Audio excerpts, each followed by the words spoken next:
అస్సలాము అలైకుం వరహమతుల్లాహి వరకాతుహు. అల్హమ్దులిల్లాహి రబ్బిల్ ఆలమీన్. అస్సలాతు వస్సలాము అలా రసూలిహిల్ కరీం వ అలా ఆలిహి వ అస్హాబిహి అజ్మయీన్ అమ్మా బాద్. వీక్షక మహాశరందరికీ స్వాగతం, సుస్వాగతం. ఈరోజు మనం అల్లాహ్ యొక్క కారుణ్యం, అనుగ్రహాల మాసమైనటువంటి శుభాల సరోవరం రమజాను మాసపు ఉపవాసాల యొక్క ఘనత మరియు ఈ రమజాన్ మాసంలో చేయకూడనటువంటి కొన్ని పనులను సంక్షిప్తంగా తెలుసుకునేటువంటి ప్రయత్నాన్ని ఈ యొక్క వీడియో ద్వారా మనం చేద్దాం ఇన్షాల్లా. మహాశలరా, ప్రతి విశ్వాసి కూడా 11 నెలల సుదీర్ఘ సమయం తర్వాత ఈ రంజాన్ మాసంలో ప్రవేశిస్తాడు. ఈ రంజాన్ మాసం అతని కోసం ఎన్నో వరాలను తీసుకొస్తుంది. మరి దీని యొక్క ఘనతను తెలుసుకోవడం, దాని ప్రకారం దాని పట్ల మర్యాదగా ప్రవర్తించడం, దాని యొక్క విధి విధానాలు నెరవేర్చడం ఒక విశ్వాసిపై తప్పనిసరి. అందులో మొదటిది, రంజాను మాసంలో ఉపవాసాలు పాటించే వారికి ప్రవక్త ముహమ్మద్ సల్లల్లాహు అలైహి వసల్లం వారు స్వర్గపు శుభవార్తను అందజేశారు. అంటే రంజాన్ ఉపవాసాలను ఎవరైతే నిష్ఠా నిగ్రహాలతో పాటిస్తారో, దాని యొక్క షరతులను నెరవేరుస్తారో అటువంటి వ్యక్తికి స్వర్గపు శుభవార్త ఉంది. ప్రవక్త ముహమ్మద్ సల్లల్లాహు అలైహి వసల్లం వారి హదీసులో ఈ విషయం ప్రస్తావించబడింది. సహీ బుఖారీ 1397వ హదీసులో. కాబట్టి స్వర్గ శుభవార్తను పొందాలి అని మనం అనుకున్నట్లయితే ఈ ఉపవాసాన్ని తగిన విధంగా దాని షరతులను నెరవేరుస్తూ సత్సంకల్పంతో, పూర్తి ప్రతిఫలాపేక్షతో పాటించేటువంటి ప్రయత్నం ఇన్షాల్లా చేయాలి.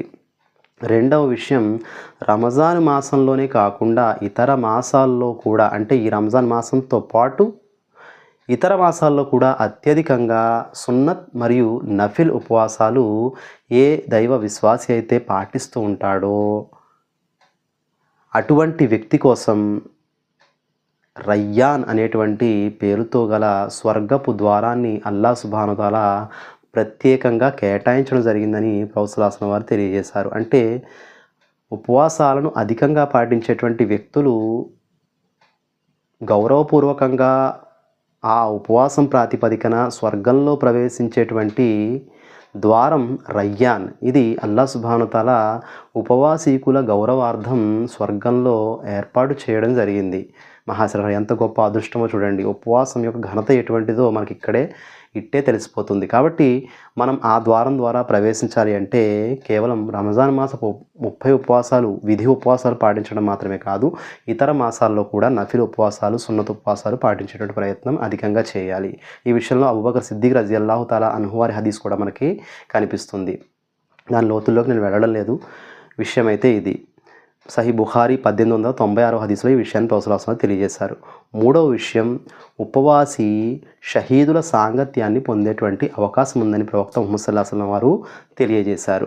షహీదులు అంటే అల్లాహ్ మార్గంలో పోరాడుతూ ఆయన ధర్మం కోసం తన ప్రాణాలని త్యాగం చేసినటువంటి వ్యక్తులను షహీదులు అని పిలవడం జరుగుతుంది. అంటే అల్లాహ్ మార్గంలో మృతి చెందినవారు, అంటే ప్రాణాలని సైతం పణంగా పెట్టి అల్లాహ్ సుబ్హానహు వ తఆలాకు అర్పించినటువంటి వారు. అటువంటి వారితో సాంగత్యం లభిస్తుంది అంటే ఎంతకంటే గొప్ప విషయం ఏముంటుంది మహాశరా.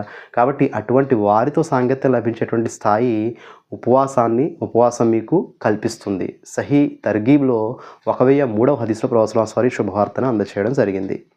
ఇంకా నాలుగవ విషయం, ఉపవాసం యొక్క ఘనతల్లో నిస్సందేహంగా ఉపవాసి యొక్క పూర్వ పాపాలు ఏవైతే ఉన్నాయో అవన్నీ కూడా మన్నించబడతాయి. అంటే ఉపవాసం పాటించేటువంటి వ్యక్తి యొక్క పూర్వ పాపాలు సగీరా అయినా కబీరా అయినా అల్లాహ్ కారుణ్యం ఉంటే కనుక అవన్నీ మన్నించబడతాయి. కేవలం సగీరా గుణాయే మన్నించబడతాయండి, కబీరా గుణ మన్నించబడవు అని చెప్పి సాగ్రిగేట్ చేసేటువంటి పరిస్థితి మన దగ్గర ఉండకూడదు. అల్లాహ్ యొక్క కారుణ్యం అనంతమైనటువంటిది. ఆయన అనంతమైనటువంటి కారుణ్యంతో ఇవి అన్నీ కూడా మన్నించేటువంటి అవకాశం ఉంది. సత్సంకల్పంతో ఆ విషయాన్ని మనం విశ్వసించాలి, ఆ విధంగా మనం ఆచరించడానికి ప్రయత్నం చేయాలి. ఆ విశ్వాసాన్ని అల్లాహ్ సుబ్హానహు వ తఆలా నెరవేర్చేటువంటి అవకాశం ఉంటుంది. అనా ఇన్ ది జన్నీ అబ్ ది బీ అన్నారు ప్రవక్త సల్లల్లాహు అలైహి వసల్లం వారు. దాసుడు ఏ విధమైనటువంటి అనుమానాన్ని కలిగి ఉంటాడో ఆ విధంగానే అల్లాహ్ సుబ్హానహు వ తఆలా అతడికి విషయాలను నెరవేరుస్తాడన్నారు ప్రవక్త సల్లల్లాహు అలైహి వసల్లం వారు. కాబట్టి ఆ విధమైన మంచి నియతను కలిగి ఉండాలి. ప్రతి పాపం కూడా అది మన్నించబడుతుంది అని 1901వ హదీస్ సహీ బుఖారీలో ఈ విషయం ప్రస్తావించబడింది. ఐదవ విషయం, స్వర్గ ద్వారాలు పూర్తిగా తెరవబడతాయి, నరక ద్వారాలు పూర్తిగా మూసివేయబడతాయి. ఇంకా పెద్ద ఏవైతే శైతాన్లు ఉన్నాయో, దుష్ట శైతాన్లు, అవన్నీ కూడా బంధించబడతాయన్నారు ప్రవక్త సల్లల్లాహు అలైహి వసల్లం వారు. అంటే ఎప్పుడైతే ఈ రంజాన్ మాసపు ఘడియ మొదలవుతుందో అప్పుడు ఈ చర్య జరుగుతుంది. అంటే చూడండి మహాశయులారా, పుణ్యకార్యాలు చేసుకునేటువంటి వాతావరణం అధికంగా ఉంటుంది, పాపకార్యాలు దూరంగా ఉండేటువంటి అవకాశం ఉంటుంది. నమాజ్ రానటువంటి వ్యక్తులందరూ కూడా నమాజ్కి వచ్చేటువంటి ప్రయత్నం చేస్తారు. ఒకటి 2 రోజుల ముందు నుంచే ఆ వాతావరణం సిద్ధమైపోతుంది, మస్జిద్ సిద్ధమైపోతుంది, దాన ధర్మాలు చేయడానికి ధనాన్ని ప్రత్యేకించి కేటాయించుకుంటారు. ఇవన్నీ చేసేటువంటి సందర్భం ఎలా వస్తుంది అంటే పెద్ద పెద్ద శైతాన్లు ఏవైతే బంధించబడతాయి, చెడువైపుకు అవి ఆహ్వానించవు, ఇంకా స్వర్గపు ద్వారాలు తెరవబడతాయి, నరక ద్వారాలు మూసివేయబడతాయి. అంటే ఈ విధమైనటువంటి అర్థం మనం ఇన్షాల్లా చేసుకోవచ్చు. ఇంకా మిగతా అర్థమైతే అల్లాహు ఆలం, అల్లాహకే బాగా ఎరుక. కాబట్టి మంచి విషయాలు చేసేటువంటి వాతావరణం అధికంగా పెంపొందుతుంది. ఈ విషయాన్ని ప్రొఫెసర్ అసలు వారు సహీ బుఖారీ గ్రంథంలో 1899వ హదీస్లో తెలియచేయడం జరిగింది. ఇంకా 6వ విషయం, ఉపవాస ఘనతలో ఉపవాసి యొక్క నోటి నుంచి వచ్చేటువంటి వాసన ఏదైతే ఉందో అల్లాహ్ సుబ్హానహు వ తఆలాకు కస్తూరి వాసన కంటే కూడా అత్యధికంగా ప్రియమైనది అన్నారు ప్రవక్త ముహమ్మద్ సల్లల్లాహు అలైహి వసల్లం వారు. సర్వసాధారణంగా ఉపవాసం పాటించేటువంటి వ్యక్తి నోటి నుంచి దుర్వాసన వస్తుంది. ఈ దుర్వాసన దేని కారణంగా వస్తుంది? అల్లాహ్ సుబ్హానహు వ తఆలా ఆజ్ఞకు అనుగుణంగా ఏమీ తినకుండా త్రాగకుండా ఉన్నటువంటి ఈ ఉపవాసి నోటిలో దుర్వాసన సహజంగానే పెంపొందుతుంది. ఆ దుర్వాసన అల్లాహ్ కోసం చేసినటువంటి త్యాగం కారణంగానే వస్తుంది. కాబట్టి ఆ దుర్వాసనను కూడా అల్లాహ్ సుబ్హానహు వ తఆలా అమితంగా ఇష్టపడతాడనేటువంటి విషయాన్ని ప్రొఫెసర్ అసలు తెలియజేశారు. అంటే దుర్వాసనని ఇష్టపడుతున్నాడంటే ఇతర సత్కార్యాలను అల్లాహ్ సుబ్హానహు వ తఆలా ఎంత ఇష్టపడతాడు ఒకసారి మనం ఇక్కడ ఆలోచించే ప్రయత్నం చేయాలి. ఆ విధంగా ప్రతి సత్కార్యాన్ని నెరవేర్చేటువంటి ప్రయత్నం అల్హమ్దులిల్లాహ్ ఈ యొక్క రంజాన్ మాసంలో తప్పకుండా ఈ ఉపవాస పరిస్థితుల్లో చేయాలి. ప్రవక్త ముహమ్మద్ సల్లల్లాహు అలైహి వసల్లం వారు సహీ బుఖారీ గ్రంథం 1904వ హదీస్లో ఈ విషయాన్ని ప్రస్తావించడం జరిగింది. ఇక 7వ విషయం, ఉపవాస ఘనతల్లో రమజాన్ మాసంలో ప్రతి రాత్రి కూడా నరక వాసులను నరకం నుండి అల్లాహ్ సుబ్హానహు వ తఆలా విడుదల చేస్తాడు అన్నారు ప్రవక్త ముహమ్మద్ సల్లల్లాహు అలైహి వసల్లం వారు. అంటే రమజాన్ యొక్క ప్రతి రాత్రి, ప్రతిరోజు రాత్రి కూడా ఈ పని జరుగుతుందన్నారు ప్రవక్త సల్లల్లాహు అలైహి వసల్లం వారు. అంటే దీని అర్థం ఏంటంటే, ఉదాహరణకి అనేక పాపాల కారణంగా నా యొక్క పేరు నరకవాసుల జాబితాలో లిఖించబడింది. ఆ తర్వాత బయటికి తీస్తాడా తీయడా అది వేరే విషయం. నరకవాసుల్లో నా యొక్క పేరు లిఖించబడింది, మీ యొక్క పేరు లిఖించబడింది. ఒకవేళ ఆ పేరు నరకవాసుల లిస్టులోంచి తీసేయాలి, మనం స్వర్గవాసుల లిస్టులోకి దాన్ని తీసుకురావాలి అంటే ఉన్నటువంటి ఒక సదవకాశం ఈ రంజాన్ మాసం.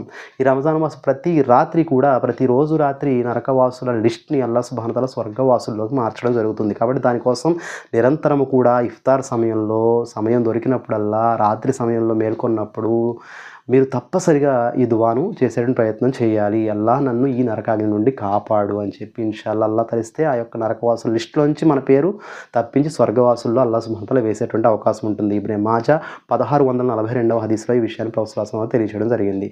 ఉపవాసం యొక్క ఘనతల్లో 8వ విషయం, ఉపవాసం ప్రళయ దినాన ఉపవాసి కోసం సిఫారసు చేస్తుంది అన్నారు ప్రవక్త సల్లల్లాహు అలైహి వసల్లం వారు. అంటే చూడండి, ఉపవాసం ఇతడిని స్వర్గంలో ప్రవేశింపచేయాలా అని చెప్పి మన కోసం సిఫారసు చేస్తుంది. మనం పాటించేటువంటి ఉపవాసం ఏ సిఫారసులు అయితే ఉన్నాయో వాటి గురించి మనం శ్రద్ధ వహించం, కానీ ఏ సిఫారసులు అయితే లేవో వాటి గురించి ముస్లిం సమాజంలో అధిక ప్రజలు బాబాల సిఫారసు, వలీల సిఫారసు అని చెప్పి వారి వెనకాల పరిగెడుతూ ఉంటారు. ఇది వాస్తవమైనటువంటి విషయం కాదు. ఇది షిర్క్ దారి చేసేటువంటి ప్రమాదం ఉంది. కాబట్టి ఉపవాసం మన కోసం సిఫారసు చేస్తున్నారు ప్రొఫెసర్ అసలు వారు సహీ తర్గీబ్లో 984వ హదీస్లో. కాబట్టి ఇది నిరూపించబడినటువంటి హదీస్. కాబట్టి ఉపవాసం మనకి సాక్ష్యం ఇస్తుంది, మనకి సిఫారసు చేస్తుంది. మనం స్వర్గాన్ని తీసుకుపోయే వరకు అల్లాహ్ సుబ్హానహు వ తఆలాతో సిఫారసు చేసి అల్హమ్దులిల్లాహ్ ఆ యొక్క స్వర్గాన్ని మనకి ఇప్పించేటువంటి ప్రయత్నం చేస్తుంది. ఇంకా 9వ విషయం, ఉపవాసం యొక్క ఘనతల్లో ఉపవాసం పుణ్యకార్యాలకు తలుపు వంటిది అని ప్రొఫెసర్ అసలు వారు తెలియజేశారు. ఇంకా పాపకార్యాలకు డాలు వంటిది అన్నారు ప్రొఫెసర్ అసలు వారు.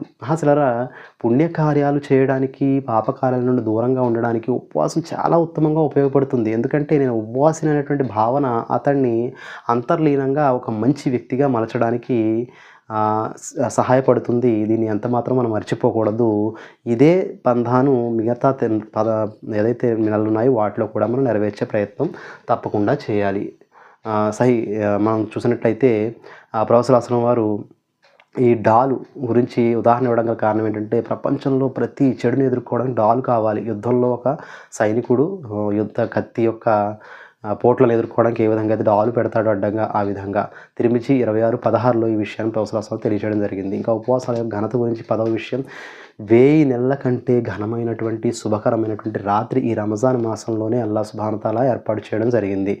రంజాన్ మాసంలో ఈ రేయి గురించి అల్లాహ్ సుబ్హానహు వ తఆలా ఖురాన్లో తెలియజేస్తూ సూర్య కదర్లో 1000 నెలల కంటే కూడా ఘనమైనటువంటి రాత్రి అని తెలియచేయడం జరిగింది. అంటే ఇంకా ఎంత పుణ్యఫలమో తెలియదు కానీ 1000 నెలలు అయినప్పుడు కూడా చాలా తక్కువ విషయం ఏమీ కాదు. 83 సంవత్సరాలు 4 నెలల పుణ్యఫలం ఆ సంవత్సరాలు సంపాదించిన పుణ్యఫలం మనం ఇన్షాల్లా ఒక రాత్రిలో సంపాదించే అవకాశం ఉంది. ఆ రాత్రి కూడా ఈ నెలలోనే ఉంది. ఇబ్నే మాజా 1333వ హదీస్లో ఈ విషయాన్ని ప్రవక్త ముహమ్మద్ సల్లల్లాహు అలైహి వసల్లం వారు తెలియచేయడం జరిగింది. కాబట్టి ఆ రాత్రిని పొందడానికి కూడా మనం సతతం ప్రయత్నం చేయాలి. దానికోసం ముందుగానే సిద్ధం కావాలి. 11వ విషయం, రంజాన్ మాసం యొక్క ఘనతల్లో పవిత్ర ఖురాన్ గ్రంథం ఈ రంజాన్ మాసంలోనే అవతరించింది. మానవాళి మార్గదర్శకత్వం కోసం, సరైనటువంటి జీవన విధానాన్ని నేర్పడం కోసం, హలాల్ హరాం నియమాలను మానవాళికి తెలియచేయడం కోసం, సర్వ మానవుల కోసం సృష్టికర్త అయిన దైవం తరపున అంతిమ దైవ గ్రంథమైనటువంటి ఈ ఖురాన్ ఈ మాసంలోనే అవతరించింది. 2వ అధ్యాయం సూర బకరా 185వ ఆయతులో అల్లాహ్ సుబ్హానహు వ తఆలా ఈ విషయాన్ని ప్రస్తావించడం జరిగింది. కాబట్టి దానికి కృతజ్ఞతగా మనం ఈ ఉపవాసాన్ని పాటిస్తూ ఉంటాం. 12వ విషయం, ప్రతి పుణ్యకార్యానికి 10 నుండి 700 రెట్లు పుణ్యఫలం ఇవ్వబడుతుంది. అంటే ఈ మాసంలో చేసేటువంటి ప్రతి చిన్న పెద్ద పుణ్యకార్యం ఏవైతే ఉన్నాయో అతడి నియ్యత్ ప్రకారం, అతడి సంకల్పం ఏ విధంగా ఉందో చూసి దాన్ని బట్టి అల్లాహ్ సుబ్హానహు వ తఆలా 10 నుంచి 700 రెట్ల వరకు పుణ్యఫలాన్ని ప్రసాదిస్తాడు. కానీ ఉపవాసానికి మాత్రం అల్లాహ్ సుబ్హానహు వ తఆలా ప్రతిఫలాన్ని ఇంత అని ఎక్కడ కూడా చెప్పలేదు. ప్రవక్త సల్లల్లాహు అలైహి వసల్లం వారు కూడా ఆ విషయాన్ని ప్రస్తావించలేదు. ప్రవక్త సల్లల్లాహు అలైహి వసల్లం తెలియజేస్తే ఏమన్నారంటే, ఈ ఉపవాసానికి అంటే రంజాన్ మాసంలో ఫరజ్ ఉపవాసానికి బదులుగా అల్లాహ్ సుబ్హానహు వ తఆలా దాని ప్రతిఫలాన్ని ఇస్తాడని స్వయంగా తెలియజేశాడని చెప్పి ప్రవక్త సల్లల్లాహు అలైహి వసల్లం తెలియచేయడం జరిగింది. కాబట్టి అల్లాహ్ సుబ్హానహు వ తఆలా స్వయంగా దాని ప్రతిఫలం ఇస్తాడు. అది ఎంత ఉంటుందో మనకైతే తెలియదు కానీ అల్లాహ్ సుబ్హానహు వ తఆలా ఇచ్చేటువంటి ఆ ప్రతిఫలం దాచిపెట్టబడి ఉంది. ఇన్షాల్లా అల్లాహ్ తలిస్తే చాలా గొప్పగానే అల్హమ్దులిల్లాహ్ పుణ్యఫలం మనకి లభిస్తుంది. కాబట్టి సాధారణ పుణ్యకార్యాలకి 10 నుండి 700 రెట్లు, ఉపవాసం యొక్క పుణ్యఫలానికి అయితే అల్లాహ్ సుబ్హానహు వ తఆలా స్వయంగా ఇవ్వడం జరుగుతుంది ఆ పుణ్యఫలం. ముస్నద్ అహ్మద్లో ఈ విషయం 1151వ హదీస్లో ప్రస్తావించడం జరిగింది. 13వ విషయం, ఈ ఉపవాసాల యొక్క ఘనతలో ఒక నఫిల్ ఉపవాసం యొక్క పుణ్యఫలం మనం చూసినట్లయితే 70 సంవత్సరాలు ఒక విశ్వాసిని నరకాగ్ని నుండి దూరం చేస్తుంది. అంటే ఒకే ఒక నఫిల్ ఉపవాసం 70 సంవత్సరాలు నరకాగ్ని నుండి దూరం చేస్తే, మరి రంజాన్ యొక్క విధి ఉపవాసం, అందులోనూ అల్లాహ్ సుబ్హానహు వ తఆలా స్వయంగా ప్రతిఫలాన్ని ఇచ్చేటువంటి ఉపవాసం, దీని యొక్క పుణ్యఫలం ఏ స్థాయిలో ఉంటుంది, ఎంత అల్లాహ్ సుబ్హానహు వ తఆలా ప్రసాదిస్తాడు, అది ఎంత అనంతంగా ఉంటుందో మనం ఊహించలేము. ఒక వ్యక్తి యొక్క స్థితిని బట్టి అతడు ఇచ్చేటువంటి గిఫ్ట్ మనకు ఉంటుందని మనకు తెలుసు. ఒక రాజు అయితే రాజు స్థాయిలో ఇస్తాడు, ఒక తోటి సోదరుడు అయితే సోదరుడు స్థాయిలో ఇస్తాడు. మరి అల్లాహ్ సుబ్హానహు వ తఆలా దాని ప్రతిఫలం ఇస్తాను అంటే అది ఎంత గొప్పగా ఉంటుందో మహాశరా మనం ఊహించలేము కూడా. కాబట్టి నఫిల్ ఉపవాసం 70 సంవత్సరాలు నరకా నుండి దూరం చేస్తే, ఫరజ్ ఉపవాసం అల్లాహ్ సుబ్హానహు వ తఆలా అల్హమ్దులిల్లాహ్ అల్లాహ్ సుబ్హానహు వ తఆలా అంతకంటే ఉన్నతంగా గొప్పగా మనకు ప్రసాదించడం జరుగుతుంది ఇన్షాల్లా. సహీ బుఖారీలో 2840వ హదీస్లో ఈ విషయాన్ని ప్రవక్త సల్లల్లాహు అలైహి వసల్లం ప్రస్తావించడం జరిగింది. 14వ విషయం, ఈ రంజాన్ మాసం యొక్క ఘనతలో, ఈ రంజాన్ మాసంలో ఎవరైనా కానీ ఉమ్రా గనక చేస్తే ప్రవక్త ముహమ్మద్ సల్లల్లాహు అలైహి వసల్లం వారితో హజ్ చేసినంత పుణ్యఫలం లభిస్తుంది. దీనికోసం మనకు హదీసుల్లో కూడా కనిపిస్తుంది. ఒక స్త్రీ వస్తుంది, ఒంటె నీడు తోడడానికి ఉంది, నా భర్త మీతో హజ్ చేయడానికి ఒంటెతో మీతో ప్రయాణం అయ్యారు, ఇక నా దగ్గర ఒంటే లేదు, నేను నా పిల్లల్ని చూసుకోవాలి ఇంటి దగ్గర, ఇంకా మేకలకి నీళ్లు తీసుకురావాలి, ఈ విధంగా నేను రాలేని ప్రవక్త అంటే, నువ్వు రంజాన్లో ఉమ్రా చేసుకో, హజ్ పుణ్యఫలం పొందగలవని చెప్పి ప్రవక్త సల్లల్లాహు అలైహి వసల్లం శుభవార్త అందజేయడం జరుగుతుంది. ఇది హదీస్ యొక్క సంక్షిప్త సారాంశం. కాబట్టి రంజాన్ మాసంలో ఉమ్రా చేస్తే హజ్ యొక్క పుణ్యఫలం లభిస్తుంది. కానీ హజ్ అయితే పూర్తి కాదు. ఒక విశ్వాసి చేసినటువంటి ఫరజ్ అయినటువంటి హజ్ ఏదైతే ఉందో ఆ హజ్ అయితే అతను వేరుగా తప్పనిసరిగా చేయాలి. కానీ పుణ్యఫలం ఏదైతే ఉందో హజ్కి సంబంధించిన పుణ్యఫలం మీరు పొందాలి అంటే రంజాన్ మాసంలో ఉమ్రా చేయమన్నారు ప్రవక్త సల్లల్లాహు అలైహి వసల్లం వారు. కాబట్టి ఇది వేరు, హజ్ యొక్క ఏదైతే మనం తప్పనిసరిగా చేయాల్సిన హజ్ ఏదైతే ఉందో అది వేరు. కాబట్టి పుణ్యఫలం పొందాలి అంటే హజ్తో సమానమైన పుణ్యఫలం ఇన్షాల్లా ఈ యొక్క రంజాన్ మాసంలో ఉమ్రా చేస్తే ఇన్షాల్లా ఆ పుణ్యఫలం మనకు తప్పనిసరిగా లభిస్తుంది ఇన్షాల్లా. ఆ యొక్క నియత్ కూడా చేసుకోవాలి, దానికోసం ప్రయత్నం కూడా చేయాలి. అల్హమ్దులిల్లాహ్ అల్లాహ్ సుబ్హానహు వ తఆలా మనకి సంకల్పం పరిశుద్ధంగా ఉంటే ఆ యొక్క ఉమ్రా పూర్తి చేసేటువంటి అవకాశాన్ని కూడా కల్పిస్తాడు. ఇది సహీ బుఖారీ గ్రంథంలో 1863వ హదీస్లో ప్రవక్త సల్లల్లాహు అలైహి వసల్లం తెలియచేయడం జరిగింది. ఇక 15వ విషయం, సెహరీ నుండి ఇఫ్తార్ వరకు ఉపవాసకుడి యొక్క దువా తిరస్కరించబడదు, తప్పనిసరిగా నెరవేరుతుంది అన్నారు ప్రవచనాసిన వారు. అంటే ఉపవాసం ఉన్న వ్యక్తికి అల్లాహ్ సుబ్హానహు వ తఆలా ప్రత్యేకమైనటువంటి గౌరవాన్ని ఇస్తాడు. అల్లాహ్ సుబ్హానహు వ తఆలా కోసం చేసేటువంటి త్యాగాలను అల్లాహ్ సుబ్హానహు వ తఆలా ఇష్టపడతాడు.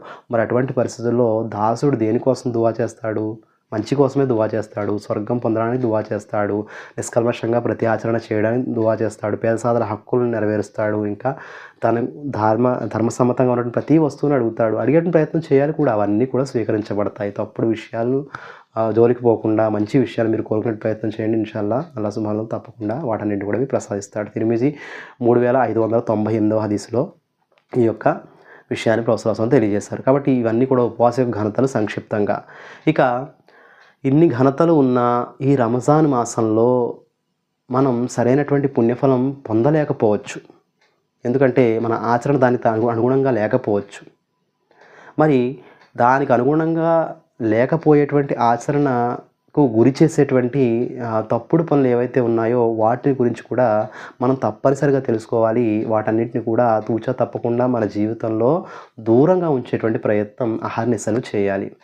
మరి ఆ దూరంగా ఉండాల్సినటువంటి పనుల గురించి కూడా కాస్త వివరంగా మనం అందరం కూడా ఈ సందర్భంగా తెలుసుకునే ప్రయత్నం చేద్దాం. ఎందుకంటే శుభాల సరోవరం, అనంత పుణ్యకార్యాల మాసం, అల్లాహ్ యొక్క కారుణ్యాల మాసం, ఈ రంజాన్ మాసంలో నరకా నుండి తప్పించుకునే స్వర్గానికి టికెట్ సంపాదించుకునే అనంతమైనటువంటి పుణ్యఫలం సంపాదించినటువంటి ఈ మాసాన్ని సద్వినియోగం చేసుకోవడం మనందరిపై ఉన్నటువంటి బాధ్యత. కాబట్టి ఆ విషయాన్ని కూడా సంక్షిప్తంగా మనం తెలుసుకునే ప్రయత్నం చేద్దాం. మొదటిది, తక్కువగా పడుకోవాలి, ఎక్కువగా ఆరాధన చేయాలి. ఈ రంజాన్ మాసం శుభాల సరోవరం మనందరికీ తెలుసు. కాబట్టి నిద్రలో ఈ యొక్క ఉపవాసాల మాసాన్ని వృధా చేసుకోకూడదు. అంటే అవసరం ఉన్నంత మట్టుకు మీరు పడుకోవచ్చు, అల్హమ్దులిల్లాహ్, అందులో ఏ ఇబ్బంది లేదు. కానీ అంతకంటే ఎక్కువగా నేను ఉపవాసం ఉన్నాను కదా, నీరసంగా ఉన్నానని చెప్పి ఎక్కువగా అవసరం లేకున్నప్పుడు కూడా పడుకునేటువంటి ప్రయత్నం చేయకండి. ఆరాధన అధికంగా చేయండి. అల్లాహ్ సుబ్హానహు వ తఆలా అమితంగా ఈ ఆరాధనని ఇష్టపడతాడు. రెండవది, ఉపవాసం విరమించిన తరువాత మితిమీరి ఎంత మాత్రం తినకూడదు. ఇది ఆరోగ్యాన్ని దెబ్బతీస్తుంది, మీ ఆరాధనలు కూడా దెబ్బతీస్తుంది. ఇది ప్రవక్త సల్లల్లాహు అలైహి వసల్లం వారి విధానం కూడా కాదు. ఒక వంతు నీటికి, ఒక వంతు గాలికి, ఒక వంతు ఆహారానికి ప్రవక్త సల్లల్లాహు అలైహి వసల్లం కేటాయించమన్నారు. ఇంకా మీరు తినండి, త్రాగండి, హద్దులు మీరకండి అని చెప్పి ఖురాన్లో అల్లాహ్ సుబ్హానహు వ తఆలా తెలియజేయడం జరిగింది. కాబట్టి తిండి విషయంలో సరైనటువంటి నియమ నిబద్ధతలు పాటించడం కూడా తప్పనిసరి. 3, ఆవేశానికి, కోపానికి దూరంగా ఉండాలి. మరియు సహనాన్ని పాటించేటువంటి ప్రయత్నం పూర్తిగా చేయాలి. అంటే ఆవేశపడడం, కోపపడడం ఇవన్నీ కూడా చేయకూడదు. ఎందుకంటే ప్రవక్త సల్లల్లాహు అలైహి వసల్లం మీరు కోపగించుకోకండి, స్వర్గం మీదవుతుందన్నారు ప్రవక్త సల్లల్లాహు అలైహి వసల్లం వారు. ఇంకా మీలో శరీర దారుఢ్యం కలవాడు కాదు బలశాలి, ఎవరైతే కోపాన్ని నిగ్రహించుకున్నాడో అతడే బలశాలి అన్నారు ప్రవక్త సల్లల్లాహు అలైహి వసల్లం వారు. కాబట్టి కోపానికి దూరంగా ఉండాలి, సహనాన్ని పాటించేటువంటి ప్రయత్నం చేయాలి. మరి ఈ ఉపవాసం మనకి ఆ తరబియత్ కనుక ఇవ్వలేకపోతే, ఆ విషయం నేర్చుకోలేకపోతే మనం శైతానికి అనుయాయులు అయిపోయేటువంటి అవకాశం ఉంటుంది. కాబట్టి దీన్ని శ్రద్ధగా పాటించే ప్రయత్నం చేయాలి. ఎప్పుడు కోపం వచ్చినప్పుడు కూడా సహనం వహించాలని చెప్పి మిమ్మల్ని మీరు ప్రోత్సహించుకునే ప్రయత్నం చేయండి. ఇంకా 4వ విషయం, అబద్ధాలు మరియు చాడీలకు పూర్తిగా దూరంగా ఉండే ప్రయత్నం చేయాలి. సాధారణ మాసాల్లో కూడా ఇది హరామే, మన సత్కారాలు నాశనం చేసేటువంటి విషయం ఇది. కాబట్టి నోటి విషయంలో మీరు నాకు భరోసా ఇచ్చినట్లయితే నేను మీకు స్వర్గం విషయంలో భరోసా ఇస్తానని ప్రవక్త సల్లల్లాహు అలైహి వసల్లం వారు మర్మాంగాల విషయంలో కూడా 2 విషయాలు ప్రవక్త సల్లల్లాహు అలైహి వసల్లం తెలియజేశారు. అందులో నోరు ఒకటి. కాబట్టి ఈ నోటి ద్వారా జరిగేటువంటి ఈ యొక్క తప్పుడు పనులు ఏవైతే ఉన్నాయో, గీబత్, పరోక్ష నింద ఏవైతే ఉన్నాయో, చాడీలు ఏవైతే ఉన్నాయో వీటన్నిటిని కూడా దూరంగా ఉండేటువంటి ప్రయత్నం చేయాలి. ఇక్కడే మనం శిక్షణ పొందేటువంటి ప్రయత్నం చేయాలి. అది 11 నెలలు కూడా అప్లై చేసే ప్రయత్నం చేయాలి. అప్పుడు అల్హమ్దులిల్లాహ్ మనం నిజమైన విశ్వాసిగా అల్లాహ్ సుబ్హానహు వ తఆలా ముందు మనగలిగేటువంటి అవకాశం ఉంటుంది. 5, మత్తు పదార్థాలకు పూర్తిగా దూరంగా ఉండాలి. అంటే సాధారణంగానే ఇస్లాంలో మత్తు పదార్థాలు హరాం చేయబడ్డాయి, అది చిన్నదైనా పెద్దయినప్పటికి కూడా. కనీసం ఈ పవిత్ర రంజాన్ మాసంలో అయినప్పటికి కూడా మనం ఈ మత్తు పదార్థాల నుండి దూరంగా ఉండలేకపోతే మనం ఏ విశ్వాసాలు మహాశయరా, ఒక్కసారి ఆలోచించండి. ఈ రంజాన్ మాసం శిక్షణ మాసం, ప్రతి చెడుకు దూరంగా ఉండేటువంటి శిక్షణ ఇచ్చేటువంటి మాసం. ప్రాపంచిక వ్యామోహాల కారణంగా, ఇతరత్ర వాతావరణాల కారణంగా మనపై ఏవైతే చెడులు పేరుకుపోతాయో ఆ చెడులన్నిటికి కూడా దూరంగా ఉండేటువంటి ప్రయత్నం మనం స్వతహాగా చేయలేం. కాబట్టి అల్లాహ్ సుబ్హానహు వ తఆలా ఒక బంపర్ ఆఫర్ ప్రకటించి, ఇందులో మీకు చెడులకు దూరంగా ఉంటే మీకు ప్రతిఫలాన్ని అనేక రెట్లు అధికం చేసిస్తాను, ఇంకా మిగతా 11 మాసాలకు కూడా అది శిక్షణగా ఉపయోగపడుతుందనే కదా మనకి ఇవ్వడం జరిగింది. కాబట్టి మత్తు పదార్థాలు స్వతహాగానే హరాం. దయచేసి దీనికి దూరంగా ఉండేటువంటి ప్రయత్నం చేయండి. దీని కారణంగా ఇస్లాంపై కూడా చెడు ప్రభావం పడేటువంటి అవకాశం కూడా ఉంటుంది. సిగరెట్, పాన్ పరాగ్, గుట్కా, ఖైనీ వంటివి ఈ రమదాన్ మాసంలోనే కాదు, ఇతర మాసాల్లో కూడా హరాం చేయబడ్డ విషయాలే. ఈ రంజాన్ మాసంలో ప్రత్యేకించి వాటి పట్ల శ్రద్ధ పెట్టి మానేసేటువంటి అలవాటు చేసుకోండి. ఆ అలవాటును ఇంకా బలపరుస్తూ పూర్తి సంవత్సరం అంతా, పూర్తి జీవితం అంతా కూడా వాటికి దూరంగా ఉండేటువంటి ప్రయత్నం చేస్తే అల్లాహ్ సుబ్హానహు వ తఆలా తప్పకుండా ఓ దాసుని అమితంగా ఇష్టపడతాడు. దానికి అనంతమైన ప్రతిఫలాన్ని ప్రసాదిస్తాడు. మీకు ఒక విషయం తెలుసా? గుట్కా యొక్క మరకలు క్లీన్ చేయడానికే రైల్వేకు ప్రత్యేకించి 12,000 కోట్లు ఖర్చు అవుతుందంట. అదే ఇంత దారుణమైనటువంటి అలవాట్లలో మానవ సమాజం ఉంది. మరి విశ్వాసి కూడా ఆ అలవాట్లలోకే లీనమైపోయి ఉంటే ఒక విశ్వాసికి అవిశ్వాసులకి తేడా ఏముంటుందో ఒకసారి ఆలోచించండి మహాశరా. ఇక ఆరో విషయం, ఎక్కువగా మస్జిదుల్లో పడుకోవడం మరియు ప్రాపంచిక విషయాల గురించి చర్చించడం మానుకోవాలి. మస్జిదులు అల్లాహ్ యొక్క గృహాలు. అల్లాహ్ ఆరాధన చేయడానికి, జిక్ర్ చేయడానికి అన్నాడు అల్లాహ్ సుబ్హానహు వ తఆలా ఖురాన్ గ్రంథంలో. తిలావతే ఖురాన్ చేయండి, ధార్మిక విషయాలు చర్చించండి, ధార్మిక విషయాలు నేర్చుకునే ప్రయత్నం చేయండి, ఇస్తిమాలు పెట్టుకోండి, ఇక అన్ని విషయాలు మనం చేయొచ్చు. కానీ అవసరం లేకుండా పడుకుని నమాజ్కే లేవడం, మళ్ళా నమాజ్ చేసుకుని పడుకోవడం, ఇటువంటి విషయాలు చేయకూడదు. ప్రాపంచిక విషయాలు అసలు చర్చించకూడదు. ఇది హరాం చేయడం జరిగింది ప్రవక్త సల్లల్లాహు అలైహి వసల్లం వారు. కాబట్టి వీటికి కాస్త దూరంగా ఉండేటువంటి ప్రయత్నం తప్పనిసరిగా చేయాలి. ఏడవ విషయం, రంజాన్ నెలలో వ్యాపారంలో ఎక్కువ ధనాన్ని సంపాదించాలనేటువంటి దృష్టిని దూరంగా ఉంచుకొని అల్లాహ్ దగ్గర అనంతమైనటువంటి ప్రతిఫలాన్ని పొందాలి. ఆయన దగ్గర అత్యధిక పుణ్య ఫలాల ధనాన్ని నేను సంపాదించాలనేటువంటి ఒక ఉత్సాహం, ఆతృత అనేటువంటిది ఒక విశ్వాసలో తప్పనిసరిగా ఉండాలి. దానికి సంబంధించినటువంటి ఆరాధనలు అధికంగా చేయడానికి మనం 100% ప్రయత్నం చేయాలి. ఆ ఆరాధనలో ఎక్కువ సమయాన్ని తీయాలి, జిక్ర్ చేయాలి, తిలావత్ చేయాలి, ధార్మిక విషయాలు నేర్చుకోవాలి, ఖురాన్ అవగాహనతో చదువుకోవాలి, అస్తగ్ఫిరుల్లా చేయాలి. ఇవన్నీ కూడా మనం పాటించేటువంటి ప్రయత్నం చేయాలి. దాంతోపాటే మనం తరావీ నమాజ్లో క్రమం తప్పకుండా పాల్గొనే ప్రయత్నం చేయాలి. జమాత్తో నమాజ్ చేయడానికి ఎక్కువ శాతం మనం ప్రయత్నం చేయాలి. వీలైనటువంటి వ్యక్తులు ఎక్కడ దొరికితే అక్కడ అల్హమ్దులిల్లాహ్ సమయానికి నమాజ్ చేసేటువంటి ప్రయత్నం కూడా చేయాలి. ఈ విధంగా అత్యధిక సమయాన్ని అల్లాహ్ యొక్క ఆరాధనలో గడిపి పుణ్యఫలాన్ని పొందేటువంటి ప్రయత్నం తప్పనిసరిగా చేయాలి. ఇంకా తరువాతి విషయం, ఈ తరావీ నమాజ్ మొదలవుతుంది రంజాన్ నెలలో. రంజాన్ నెలలో మొదలయ్యేటువంటి తరావీ నమాజ్ విషయంలో 8 రకాతులా లేదా 20 రకాతులా అనేటువంటి డిస్కషన్ మానేయాలి. ఈ డిస్కషన్ దూరంగా ఉంటూ సహీహ్ హదీస్ ద్వారా అయితే 8 రకాతులు ధృవపరచబడినటువంటి విషయం. ఇందులో ఎంతమాత్రం సందేహం లేదు. ఆయిషా రదియల్లాహు తాలా అన్హా వారి హదీస్ ఉంది.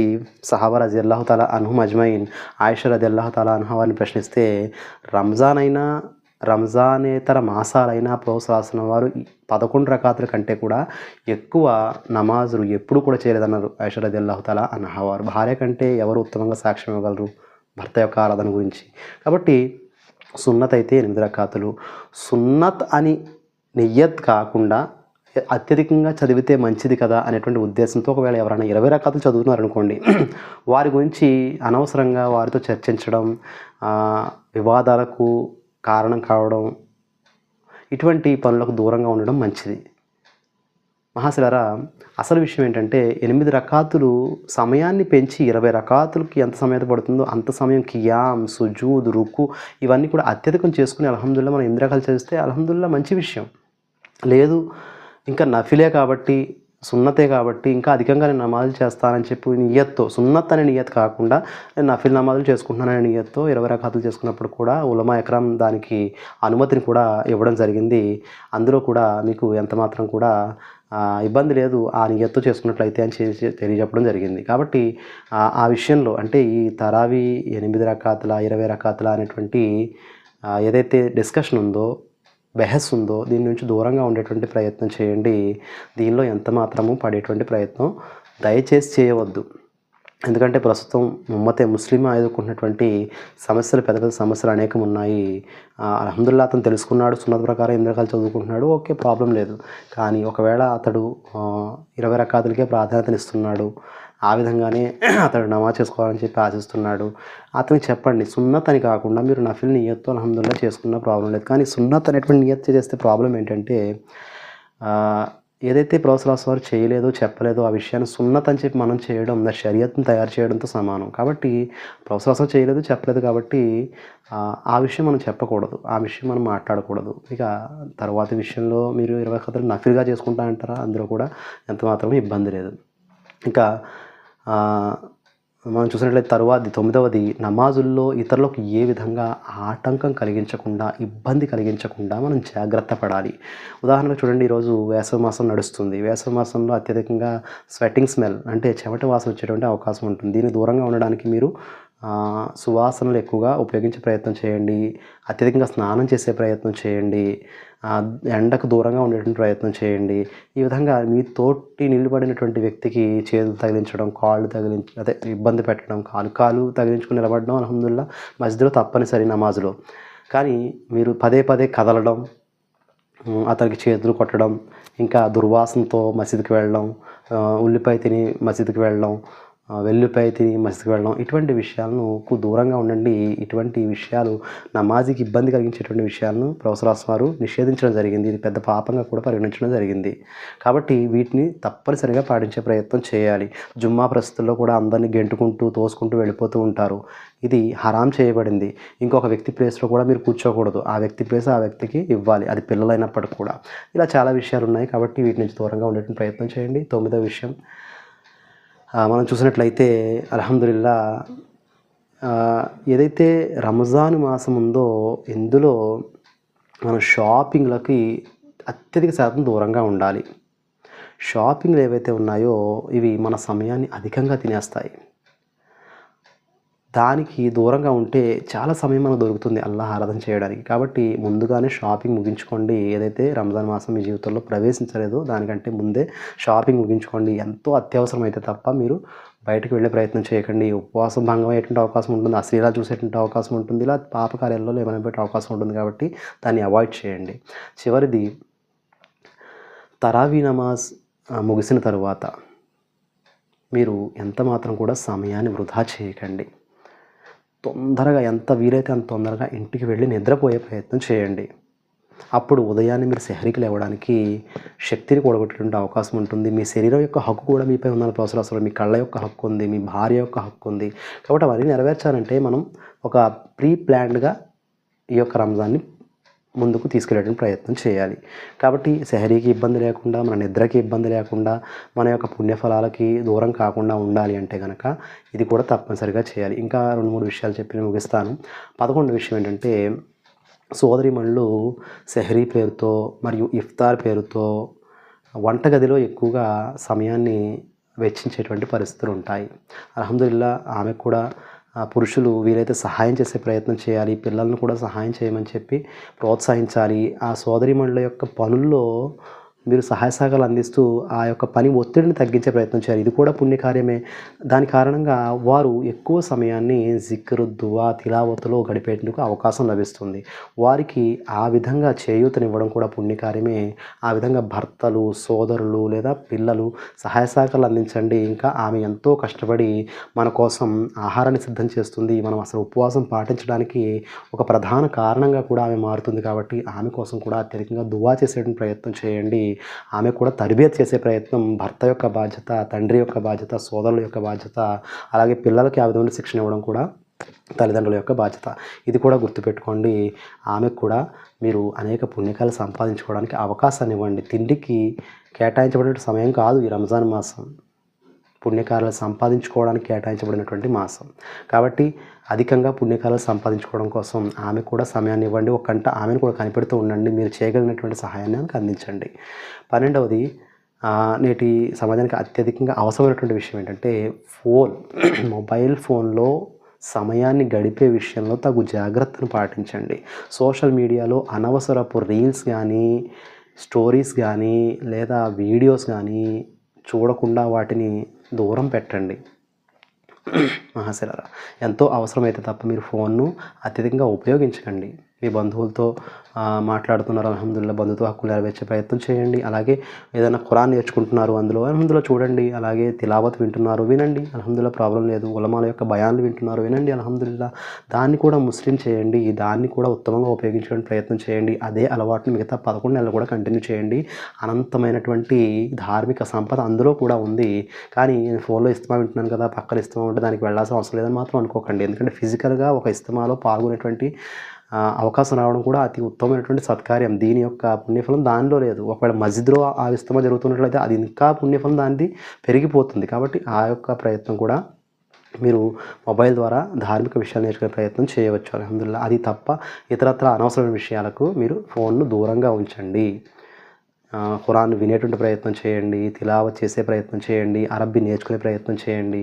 ఈ విధంగా అనేక ప్రయత్నాలు చేయండి ఫోన్ను ఉపయోగించి. సోషల్ మీడియాకు, వృధా విషయాలకు మాత్రం దూరంగా ఉండేటువంటి ప్రయత్నం తప్పనిసరిగా చేయండి. ఎందుకంటే మన సమయం మన యొక్క ఆస్తి, మన సమయం మన పరీక్షా సమయం. ఈ సమయంలో వృధా అయ్యేటువంటి ఒక్కొక్క క్షణం కూడా మనం సంపాదించిన పుణ్యఫలాన్ని తినేస్తుంది. మరి అక్కడ ఒక పుణ్యఫలం తగ్గినప్పుడు కూడా మనకి అల్లాహ్ సుబ్హానహు వ తఆలా స్వర్గాన్ని ప్రసాదించకపోవచ్చు. అదే భయం మనం మనసులో కలిగి ఉండాలి. ఇక 13వది, వృధా ఖర్చులను తగ్గించుకుని పేద సాధనను ఆదుకునే ప్రయత్నం చేయండి. అంటే వృధా ఖర్చులు ఏవైతే ఉన్నాయో, ఒక జత ఉంది ఆల్రెడీ కొత్త జత, మళ్ళీ ఇంకో జత కొనుక్కుంటాను నేను రంజాన్ పేరు చెప్పి, మళ్ళీ బక్రీద్ వస్తుంది ఆ బక్రీద్ కొనుక్కోండి, ఇలా కొనకండి. మీ దగ్గర కొత్త జత ఒకటి ఉంది, అల్హమ్దులిల్లా. ఒకవేళ అవసరం లేదు, ఆల్రెడీ ఒకసారి తొడిగిన జత ఉంది, అదే తొడుక్కోండి, అల్హమ్దులిల్లా. కొత్త జత ఏదైతే ఉందో ఇది ఫరజ్ కాదు, తప్పనిసరి ఏమీ కూడా కాదు. మీకున్న దుస్తులని మంచి దుస్తులు ధరించాలన్న ప్రోత్సహిస్తున్న వారు. కాబట్టి పేద సాధనను ఆదుకోవడం ఏదైతే ఉందో ఇది మనపై విధిగా ఉన్నటువంటి విషయం. అందులోనూ మన యొక్క సొంత బంధువులు ఎవరైతే ఉన్నారో వారికి జకాత్ కానీ ఇతర సదకా కానీ మనం తప్పనిసరిగా ఇవ్వాలి. కాబట్టి దానికోసం మీరు ప్రయత్నం చేయండి. ప్రోత్సహిస్తున్న వారు ఒక తుఫాను మాదిరిగా దాన ధర్మాలు చేసేవారని హదీసుల్లో రావడం జరుగుతుంది. కాబట్టి మహాశిర ఆ యొక్క సున్నత్ కూడా మనకి నెరవేర్చడానికి ప్రయత్నం చేయండి. ఇన్షాల్లాహ్ అల్లాహ్ సుబ్హానహు వ తఆలా ఉత్తమ ప్రతిఫలాన్ని ప్రసాదిస్తాడు. ఇంకా మహాశిలరా ఏదైతే ఈ జకాత్ ఉందో, జకాత్ విషయంగా రంజాన్లోనే తీయాలి జకాత్ అనేటువంటి నియమం ఏమీ కూడా లేదు. మీకు జకాత్ యొక్క నియమం ఏవైతే ఉందో అది పూర్తిగా స్పష్టంగా తెలుసుకునే ప్రయత్నం చేయండి. రంజాన్ మాసంలో అల్హమ్దులిల్లా జకాత్ తీస్తున్నారు, అది సరైనటువంటి సవ్యమైనటువంటి వ్యక్తులకు అందజేసే విధంగా ప్రయత్నం చేయండి. ఎందుకంటే షరియత్ ఆదేశించినటువంటి విషయాలను కూడా జకాత్ విషయంలో ఆచరిస్తున్నారు చాలామంది. జకాత్ ఏదైతే ఉందో అది ఎలా అయితే మీ వద్ద తీయబడిందో అలాగే అది ఇతరుల వరకు చేరాలి. హాసిలా అంటే మీ దగ్గర ధనం 2500 తీయబడింది లక్షకి, ఆ 2500 రూపాయలు అర్హుడి దగ్గర చేరిపోవాలి. అంతేగాని దాన్ని ఏదైతే రూపాన్ని మార్చి నూనె ప్యాకెట్లలాగో, బియ్యంలాగో, మందుల్లాగో నేను ఇస్తానండి, ఇది మీ తరపున చేసేటువంటి ఖర్చు. అది అసలు జకాత్ అనేది పక్కకు తీసేసిన తర్వాత అది ఖర్చు పెట్టుకునేటువంటి హక్కు జకాత్ తీసుకునేటువంటి వ్యక్తికి మాత్రమే ఉంది. కాబట్టి అతడు అడిగాడు అనుకోండి, అల్హమ్దులిల్లా నాకు ఇది తెచ్చిపెట్టండి జకాత్ డబ్బుతో అంటే అల్హమ్దులిల్లా తెచ్చిపెట్టండి. అంతేగాని మీ ఇష్టానుసారం బియ్యం కొని, నూనె కొని, సరుకులు వేయించి, అతడికి అవసరం ఉండొచ్చు, ఏదో పిల్లల ఫీజు కట్టుకునేటువంటి అవసరం ఉండొచ్చు, ఇంటి అద్దె కట్టుకునేటువంటి అవసరం ఉండవచ్చు, లేదా బట్టలు కొనుక్కునేటువంటి అవసరం ఉండొచ్చు. ఏ అవసరం మనకు తెలియదు. కాబట్టి హాసిలరా జకాత్ విషయంలో సరైనటువంటి జ్ఞానం తప్పనిసరి.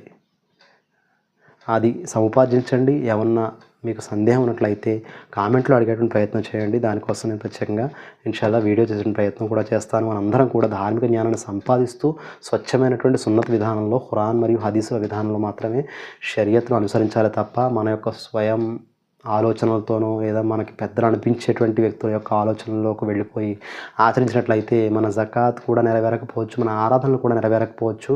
మనం అల్లాహ్ సుబ్హానహు వ తఆలా దగ్గర నేరస్తులుగా పట్టుబడేటువంటి ప్రమాదం కూడా ఉంది. ఇంకా మన యొక్క సత్కారాన్ని కూడా వృధా అయిపోవచ్చు. కాబట్టి ఈ విషయాలని మీరు తగు జాగ్రత్తగా గుర్తుపెట్టుకోండి. వాటిని తగిన విధంగా ఆచరించేటువంటి ప్రయత్నం చేయండి. సంక్షిప్తంగా ఈ విషయాలు నేను ప్రస్తావించాను. ఇంకా అనేకమైనటువంటి విషయాలు ఉన్నాయి, వాటిని కూడా ప్రస్తావించాలంటే నా దగ్గర సమయం అయితే లేదు, వీడియో లెంగ్త్ ఎక్కువైపోతుంది. కాబట్టి ఈ రంజాన్ మాసం మనకు వచ్చినటువంటి చివరి అవకాశంగా భావించండి. మరొక రంజాన్కి మనం ఉంటామో లేదో తెలియదు. మనతో ఉన్నవాళ్ళు గత రంజాన్లో ఈరోజు లేరు. రేపు రోజున మనం ఉంటామో లేదో తెలియదు. మన జీవితంలో రంజాన్ వస్తుందో రాదో కూడా తెలియదు. కాబట్టి ప్రతి క్షణము, ప్రతి ఘడియ కూడా జిక్ర్, తిలావత్, నమాజులు, మన సత్కార్యాల్లో ముందు అంజలో ఉండడం, ఇవన్నీ కూడా చేస్తూ ఉండి అల్లాహ్ సుబ్హానహు వ తఆలా ఈ రంజాన్ని ఉత్తమంగా పొందేటువంటి భాగ్యాన్ని మీకు నాకు మనందరికీ ప్రసాదించుగాక. అలాగే రంజాన్ మాసంలో షబే ఖదర్‌ను ఉత్తమంగా పొందేటువంటి యొక్క సందర్భాన్ని ప్రసాదించుగాక. అల్లాహ్ సుబ్హానహు వ తఆలా మనందరినీ కూడా ఈ విధంగానే స్వర్గంలో కూడా పరస్పరం మాట్లాడుకునేటువంటి అవకాశాన్ని ప్రసాదించుగాక. వీక్షమాసలందరికీ కూడా ఈ రంజాన్ మాసం ప్రత్యేక శుభాకాంక్షలు తెలియజేస్తూ నేను ముగిస్తూ ఉన్నాను. వాఖిరు దావానా అనిల్ హమ్దులిల్లాహి రబ్బిల్ ఆలమీన్. అస్సలాము అలైకుం వరహ్మతుల్లాహి వబరకాతుహు.